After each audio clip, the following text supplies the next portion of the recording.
So don't be too afraid to voice yourself. Be your strongest advocate, right? Because if you don't advocate for yourself, nobody's going to advocate for you.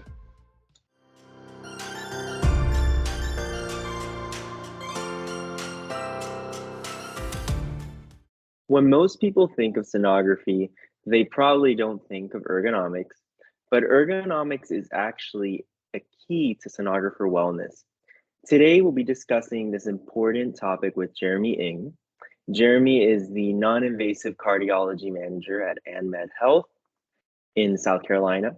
He has a strong background in medical imaging and was actually the team lead sonographer and technical director at the Christie Clinic prior to joining AnMed. He also holds a Bachelor of Science in Diagnostic Medical Sonography from Grand Valley and an MBA from the University of Illinois, Urbana-Champaign. Jeremy, thank you for joining us. Yeah, thank you for having me. So, as I said earlier, when most people think of sonography, maybe even some clinicians, who are outside of the field, and they think of it, they don't really think of ergonomics. Yet, ergonomics is a really important topic because bad ergonomics in sonography can lead to work-related musculoskeletal disorders or WRMSDs. And WRMSDs are characterized, as you know, by conditions commonly known as repetitive strain injury or repetitive motion injury, among others. And I just wanted to point out that according to an article published in Reports in Medical Imaging in 2014, 90%, 90% of sonographers reported suffering from WRMSDs. So basically, almost everyone. And there are other reports as well that show us, high numbers of WRMSD incidents among clinical sonographers. So all that being said, what are some of the most common musculoskeletal disorders or injuries that sonographers encounter due to poor ergonomics? Yeah, first of all, I'm so happy that you are bringing this topic to everyone's attention, because this is definitely one of my passion to talk about. The work-related injury that sonographers encounter on a daily basis, and the risk that they do, just by performing the job itself. One of the most common injury that I see is tendonitis. Especially close to, the joints, the wrist area, the arms. Very commonly, it really depends on the modality you do. If you are performing an echo, most of the injury often happen in the wrist and the shoulder.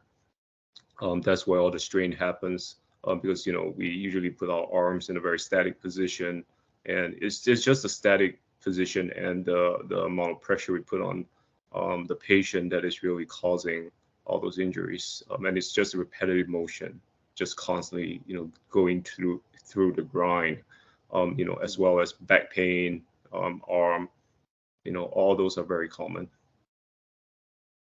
Right, and especially with, a high patient volume, I'm sure that that's then exacerbated, right? The more patients you see, the more scans you're doing, the more repetitive it becomes.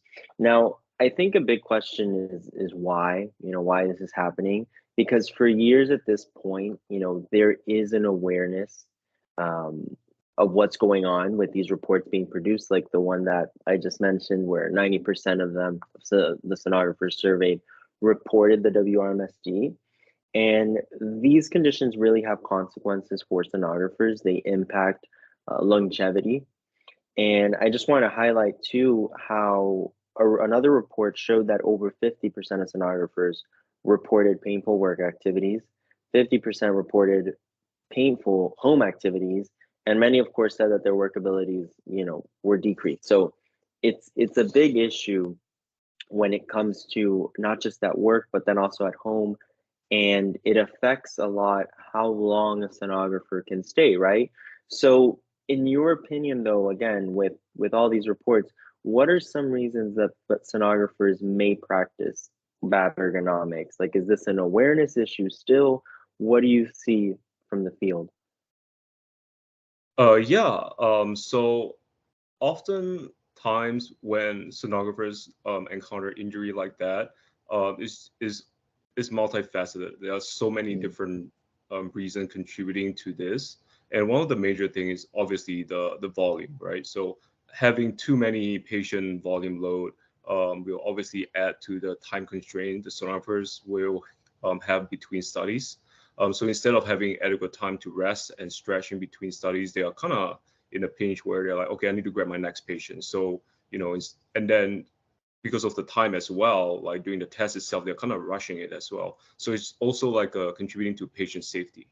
So during the test, they are in not the most optimal ergonomic position. They don't have the luxury or the time to adjust their chairs, to adjust the bed, to ensure the patient to move closer to them. All of those really plays into the daily grind, the daily factor of why a lot of the sonographers they just injure themselves. Another thing is also like scheduling, right? So sometimes the scheduling isn't the most optimal. They don't really have enough rest days in between due to staffing issues, due to various factors, and so many things plays into it. But those two are the main factors why. And also like just some of us are not, we don't really know the best way to stretch and to advocate for ourselves as well, and also like just knowing when to just take a break, right? Sometimes you just need to take a breather instead of just like grabbing the next patient and just keep going and going. All right, so switching gears and looking at the admin side, because you already mentioned scheduling, and I know you yourself have presented on what I'm about to say before, but according to an STMS white paper, WRMSDs in sonography cost employers over $120 billion yearly in direct and indirect costs. And obviously, it's not just about the financial. The first thing really is the sonographer wellness and patient safety, as you mentioned too. But that is an important point in showing the gravity of this issue. So, do you think that there is a lack of awareness on the administrative slash facility side when it comes to the risk of WRMSDs in sonography? Yeah, I personally think that there is a lack of awareness. I would say that partially is due to a lot of the nature of imaging in general, because it's just a wide net of field, and I don't really expect many people to really understand like sonography per se. Like let's say like take radiology for example. There are so many different imaging modality that have different ergonomic challenges, and the volume really is different across the board. Like an X-ray volume compared to a CT compared to ultrasound is totally different, and the workload and everything is just it really depends. So I think from an administrative standpoint, it's just really difficult to pinpoint and really know the nitty gritty of what sonographers do, unless there is a strong voice from the front lines letting us know that hey, this is an issue. This is very specific to sonography. Um, I think that a strong advocate is definitely needed in order to bring awareness to the administrators. Exactly. They obviously in some of these hospital systems, even in, an imaging center, there's a lot of modalities, a lot of moving parts. So I agree. I think it can be easy maybe for this to sort of like get lost or just get lost in the noise. So that advocacy is really important. Now I'd like us to move into giving the viewers, many of whom I'm sure are sonographers, practical tips into what they can do, because it's not all doom and gloom. I mean, there's tactics, which you've already mentioned a few of them, that clinical sonographers can employ to stay as healthy as they can. So, in your experience, what are some effective ergonomic practices or even equipment that sonographers can implement to maintain good health and prevent work related injuries, especially throughout their careers? Hopefully a long career. Yeah, definitely. So the first thing is definitely self-advocacy. I'm a strong proponent of sonographers being self-aware of their surrounding, their patient load, of what their physical limitations are, what they can do, and they can control themselves definitely play a part of their career longevity. So let's say they know on average if they do more than 7 or 8 patients, in a very consistent cadence, and they start getting ache in their back, right? Maybe slow down a little bit, talk to their lead techs, talk to their supervisor, let them know that they're experiencing pain after a certain amount of patients, see if they can, get like at least just 5-10 minutes between patients to just Right. stretch, right? Also, like just getting a stretch, like a stretch band, or some kind of like a ball for them to squeeze in between their testing, and just knowing what to do to really activate those tendons, and just like relaxing those muscles in between those testing really does help. The second thing they could do is definitely like positioning, right? So positioning definitely plays a big role in injury, in my opinion. I think when they're scanning patients, especially, just take those 1 or 2 seconds. Let the patient know, hey, you're maybe a little bit too far from me. If the patient can move, just say, hey, can Mhm. you scoot a little bit closer to me, right? And the Right. patients always do that. They listen to you, right? So don't be too afraid to voice yourself. Be your strongest advocate, right? Because if you don't advocate for yourself, nobody's going to advocate for you. Yeah. And then the last thing that they could do is definitely, there's a website that I really encourage all sonographers to go. It's called healthysonographers.com. I usually Mhm. just use that as a resource. Then I just let my techs know that, hey, you can just go there. It just have a lot of great resource and white paper for them to reference of what they can do and what kind of things they can do to alleviate some of their pain. But yeah, I would say, like, even outside of work, just enrolling in a gym, just going to a gym and just strengthening those muscle, definitely does help. And even having like a regular chiropractor or massage therapist, all those things, little things, does add up, and it really does prolong your career in this field. Exactly. It's like we said, it's physically demanding. So all those tactics that you mentioned, I think, are really important. And I think, like you said, it's important to be your own advocate because, a lot of times you're not going to probably have a manager who's like telling you, hey, exercise, hey, stretch, all the time, especially when the patient volume is high. So it's so important for them. What you're saying then is to take ownership effectively of their own wellness. Yes. Yeah, yeah, so important. Now, what about the role of facilities though? Because ultimately, it's not just the sonographer. I'm certain that you'd agree that facility support is important. Like I said, I mean, yes, maybe, a manager and admin won't be there all the time making sure sonographers using the best ergonomics. However, there's things that they can do, right? I mean, how can healthcare facilities and employers actively support sonographers, not just maybe say, hey, practice good ergonomics, but how can they create ergonomic workstations or environments that ensure their overall well-being and, in the end, promote longevity in the field, which is the big topic right now.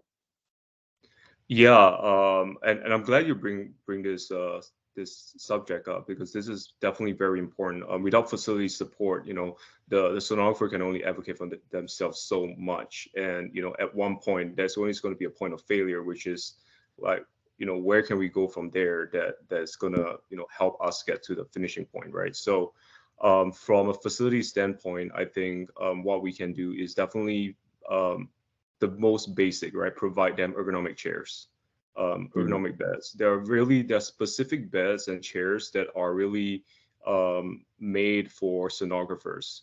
So they are out there. Personally, I'm really fortunate and blessed to be in my current facility right now. And it really does support sonographers and listen to our voice. You know, they really do provide all the financial and support and tools to assure that we have career longevity. So we literally just upgraded all of our chairs to ergonomic chairs, and our beds, we do have dropout, and for echo, that's very important. We have electronic beds that we don't have to use our legs to prop up anymore. It's just not manual anymore. Everything's electronic.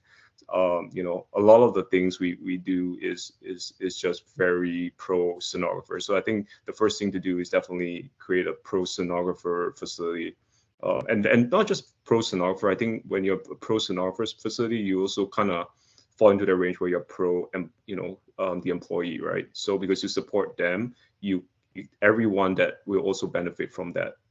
And also like having a healthy workstation where there is also a shelf where they can there's exercise ball, there's stretch, and also if putting a poster up or telling them, hey, remember to take a break, remember to stretch before your next patient.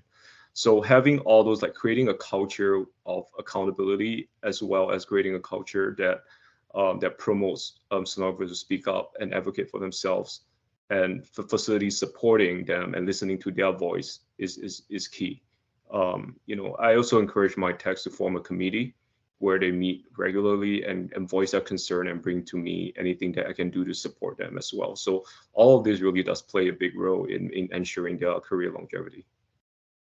That's great. I mean, that idea of creating a culture around it really is something I think can affect a lasting change, because it's, individually there's limits to how much one can advocate for themselves, as you said. So really to give that support is fantastic. And I mean, there's things like you said too, the equipment themselves can be chosen to promote that, and it's a really good investment. I'm sure you would agree on the part of the facility to do so, already considering that one, we don't want sonographers with decreased work abilities, and all the costs, indirect and direct, that come from not taking that proactive step. So important. Lastly, I wanted to briefly discuss any resources that you had. I know you mentioned one, healthysonographer.com, but any other resources you had that you'd like to share with the viewers? Are there any specific industry standards or guidelines in place that you like that address the importance of ergonomics in sonography and promote that well-being? Yeah, definitely. I would say, there are so many different ultrasound societies depending on your modality that you can join. Right. SDMS is a huge one. They do have several white paper that they write about, the work-related muscular disorder, as well as, promoting what kind of recommended volume they would expect. So definitely SDMS is the number one advocate for this kind of things. I also say, like, if you are in echo or vascular, they do have their own society. There's ASE, American Society of Echo. There's also SVU, Society of Vascular Ultrasound. Those are great society that will be very more specific and more in industry specific, that would let sonographers know, like, hey, maybe this is the best practice, right? So the best thing about those websites is the sonographers can use those data and those information to advocate for themselves and show the administrator, hey, per this authoritative source, I'm maybe doing way too many ultrasound, right? This is the amount of things going to cost you, right? Having those data and those advocate to back you up is key to getting your well-being taken care of, right? Because administrators, we just want the right information. We don't want, you can just say that, hey, I'm not feeling great, but they're not going to do anything if you do not provide any useful information to support what you're Right. saying. So those websites serve as a great tool to do it. And they cite references from OSHA and from different government sources as well. So they, and a lot of society use them. So definitely go to those websites as well. Healthysonographer.com. That's my favorite. I mean, that's really important to note. It's not a matter of opinion when advocating. So important to come with facts. So really good to keep in mind, I think, for stenographers, right, when they feel a certain way, to look at these resources, as you say, and bring up a solid argument to administrators to prove that it's important. Because sometimes, like we said, the awareness might not be there. That doesn't mean that the willingness to help is not. That might be there, hopefully. So important, for the advocacy portion. So, really, really important topic. I mean, I think that sonographers and employers both have to keep this in mind. We really need sonographers. So ergonomics is a big part of promoting that longevity. So again, Jeremy, thank you so much for just sharing all these valuable insights with us. Yeah, thank you for having me. Glad to be here.